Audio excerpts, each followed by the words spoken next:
नमस्कार. बघू शकता आलंय तो डेंजर पडलंय बाई.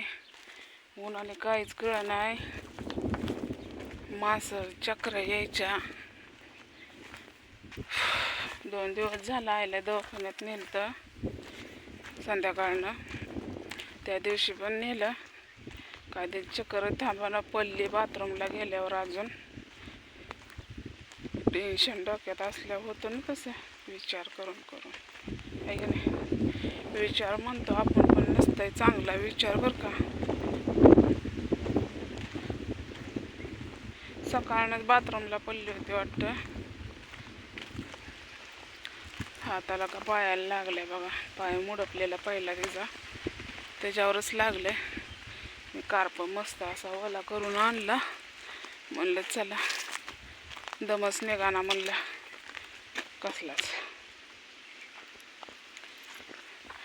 अयो दमच निघाना बाई. एवढं असते का ऊन. पाऊस पडल्यामुळं बघा, पाऊस पडल्यामुळं एवढं ऊन हे व्हायला लागलंय. 50 वर्षाखाली असलं ऊन होतं. इतकं डेंजर होतं, इतकं डेंजर होतं. आणि हो का माझं बी तोंड बघा, टेन्शनच कमी होई नाही कसलंच. 2 दिवस झालं पोटामध्ये खाऊ पण वाटत नाही. खायला घेतलं की असं पोट भरल्याने होतंय. पण गोळ्या खायची त्या म्हणून मी पण जेवली आज.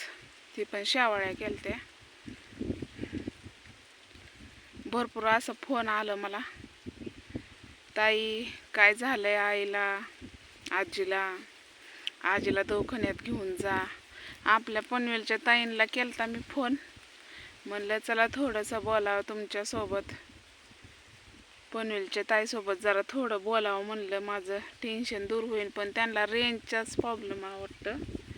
मी केलता फोन 2दा, त्या ताईनं काय उचलला नाही. परत केला, मग त्या ताईनं मला केला तर पण काय आवाजच जाईना. मग बरं आहे का हे विचारलं. असं नाही का, मला असं वाटायचं काहीतरी मी बोलावा, असं मला पाकले कसं तरी होत होतं. म्हणून त्या ताईंना फोन केलता मी. कारण भावा काय म्हणतात ती, जवळ काय मन आहे बघा, ती जीवा भावाची माझी बहीण. म्हणलं फोन करावं त्या ताईंना, थोडंसं बोलावं माझं. त्यांचा आवाज ऐकला बरं वाटलं. मग आवाज ऐकला म्हणलं चला इकडं येऊन बसावं म्हणलं. आईला BP कमीच व्हायना, आईचा कंट्रोलमध्ये काही नाही. आता तुम्ही म्हणता दाखवाय काय झालं, नाही दाखवायचं नाही. BP म्हणजे ते काय म्हणतात ते दाखवणं चुकीचं असतंय असं म्हणतात. ते यूट्यूबला काहीतरी प्रॉब्लेम होतो म्हणून नाही दाखवणार. आया बानूला न्यायचं होतं दवाखान्यात. पनवेलच्या ताईंना सांगते बरं का, पनवेलच्या ताई नाराज होऊ नका. मला रविवारी पगार झाला ना, मी बाजार वगैरे काहीच नाही भरणार, बानूला दवाखान्यात घेणार. ते जे पैसे ठेवलेले का नाही, 2दा आईला दवाखान्यात नेल्या. काय BP काय कंट्रोलमध्येच नाही. पपई बी दिली तिला, किवी दिली, काय कंट्रोलमध्येच नाही. लईच वाढलाय. कमी झालेला वाढवा येतो वाटतं, पण जास्त झालेला वाढवा कमी करता येत नाही वाटतं, असं काहीतरी आहे. लय म्हणजे लय टेन्शन आहे बघा मागं. म्हणलं चला तुमच्यासोबत बोलावं थोडंसं 2 गोष्टी. कसं आहे माहिती आहे का, तुम्ही माझी यूट्यूब फॅमिली आहे. असं मला आईला, बापाला, लेकरांना काय झालं ना, मला रडायला येतं. असं म्हणजे नाही का, देवाकडं लगेच माझ्या हात मनापासून हे होतंय, मन बोलतं देवाला, देवा राहू दे बाबा. मग आता बानूचं लय गरजेचं होता दवाखान्यात. भरपूर जणांनी आपल्याला मदत केली. काय मी 2-3 पण मागितलं यूट्यूबवाल्या भावांना माझ्या, त्यांनी बी पाठवलं बरं का. जवळजवळ आईला 5-6 हजार रुपये गेलं.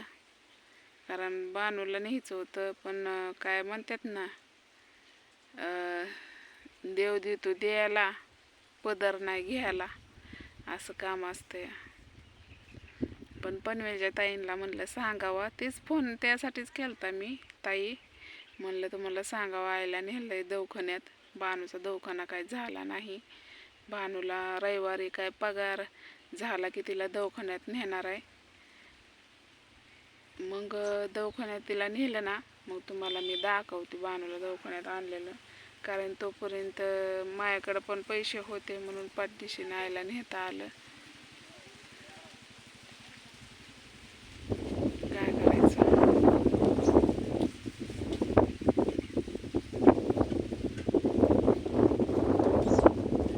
पोर आहेत ते, सावलीला बसा येते ते. असं विचार करून करून का नाही पाक डोकं फुटायची वेळ येते. का कशामुळं देव एवढी परीक्षा बघतोय, आहे की नाही. एवढं पण गरीब नसावं. गरीब ज्याच्याकडे म्हणून 4 पैसे का नाही, कितीही गरीब असू द्या, 4 पैसे महाग ठेवावं गाळून. कोणता दवाखान्याचं काम लय अवघड असतंय. आणि ते सरकारने तरी सरकारी दवाखाना बरं झालं काढलाय.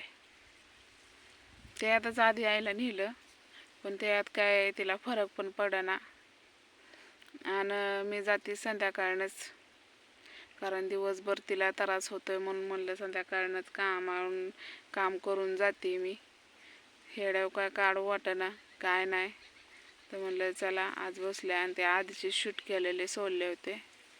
आता म्हणलं चला तुमच्यासोबत थोडंसं बोलावा म्हणून आले. तर चला, हेड्यावाला तर नक्कीच लाईक करा. तुमच्या सपोर्टची लय गरज आहे मला. आणि खरंच उन्हापासून जपून राहा जरा. ऊन लयच म्हणजे लय डेंजर आहे. तर बाय.